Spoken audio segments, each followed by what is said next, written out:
पाटीदार समाज पर विवादित भाषण करने वाली काजल हिंदुस्तानी पर भड़की गुजरात महिला प्रदेश प्रमुख प्रगति आहिर। खुद को हिंदुस्तानी कहने वाली महिला सोशल मीडिया की सस्ती प्रसिद्धि के लिए दूसरी महिला का अपमान क्यों कर सकती है? પોતાની જાતને હિન્દુવાદી ગણાવતી આ કાજલ હિન્દુસ્તાની છે કોણે? અને તમને કોણે હક આપ્યો છે કે મારા ગુજરાતની મહિલાઓની અસ્મિતાનો ઠેસ પહોંચાડવાનો હક તમને બિલકુલ પણ નથી।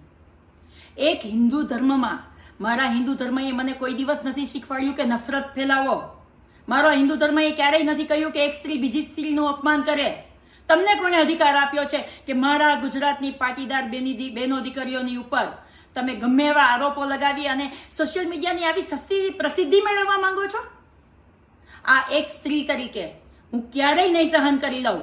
અને કાજલ હિન્દુસ્તાની તમને હિન્દુસ્તાની કહેવડાવવાનો કોઈ જ હક નથી, કેમ કે મારા દેશનું નામ ભારત માતા છે અને એ એક સ્ત્રી છે। અને મારા સ્ત્રીની પાટીદારની બહેનો, જે પાટીદારો ગુજરાતનું ગૌરવ ગણાય છે, આજે આપણા મુખ્યમંત્રી પણ પાટીદાર છે। હું તો મુખ્યમંત્રીજીને પણ અરજ કરવા માંગુ છું કે એક સમાજને ટાર્ગેટ કરીને એમની દીકરીઓ વિશે જ્યારે આવી સ્ત્રીઓ અહીંયા ગુજરાતમાં આવી નફરત ફેલાવી રહી હોય ત્યારે એમની ઉપર આકરા પગલાં લેવા જોઈએ। તમારે પણ મારી ગુજરાતની અસ્મિતાને ઠેસ પહોંચે છે, હું ક્યારેય સહન નહીં કરી લઉં।